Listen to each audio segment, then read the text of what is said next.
раёсати кор бо занон ва оилаи мақомоти иҷроии ҳокимияти давлатии вилояти Соғ дар тамоми минтақаҳои дурдаст ва наздики вилоят бо занону духтарон корҳои фаҳмондадиҳиро ба роҳ мондааст. Бо ин роҳ онҳо мехоҳанд сатҳи ҳодисаҳои нохушро байни занону духтарон коҳиш диҳанд. Хуршеда Хоҷазода, сардори ин раёсат, дар нишасти хабарӣ иттилоъ дод, ки 120 нафар зан ва 18 нафар ноболиғ дар вилояти Соғ даст ба худкушӣ заданд. ин шумора нисбат ба соли 2018 14 ҳолат зиёд аст.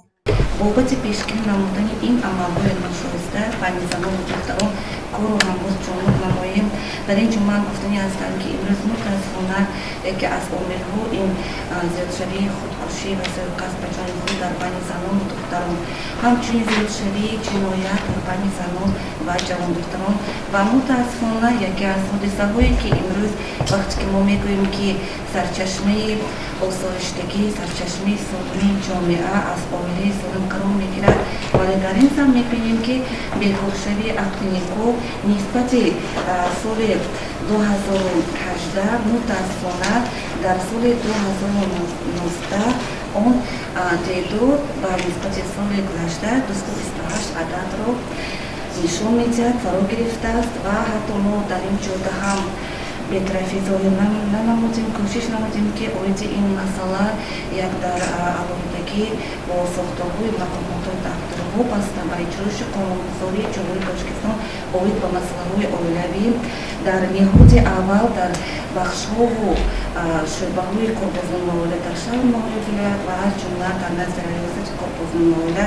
таҳлилҳо намоем. Хуршеда Хоҷазода мегӯяд, ки давоми як соли охир дар вилояти Соғ 4274 адад ақди никоҳ бекор карда шудааст, яъне нисбат ба соли 2018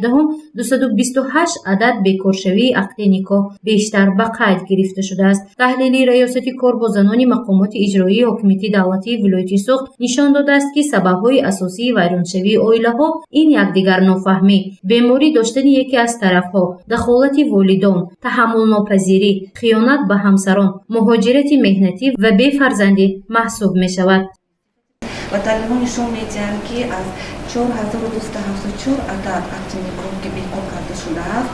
ба тариқи суд он ба миқдори 2854 ададро нишон медиҳад ва ба тариқи мақомоти сабти асоси шаҳрвандӣ, яъне бо аризаи якҷояи зану мард дар тариқи надоштани фарзандони ноболиғ он 1420 ададро нишон медиҳад. ва имрӯз мо бо мақомотҳои судӣ бевосита ҳамкорӣ дорем барои боз ҳам зиёд намудани муддатҳо барои осишавии зану шавҳар, барои боз ҳам баландбардоштани маърифати ҳуқуқии занон, ҳимояи кӯдакон ва ҳамчунин оиди ин масъала дар ин ҷумла гуфтанӣ ҳастанд, ки имрӯз дар назди шӯъбаҳои бахшҳои корбознон ва оилаи шаҳру навоҳӣ бо иқдом ва ташаббуси Кумитаи корбознон ва оилаи назди ҳукумати ҷумҳурии Тоҷикистон махсус шӯрои муросу ташкил карда шудааст ва албатта он миқдори адади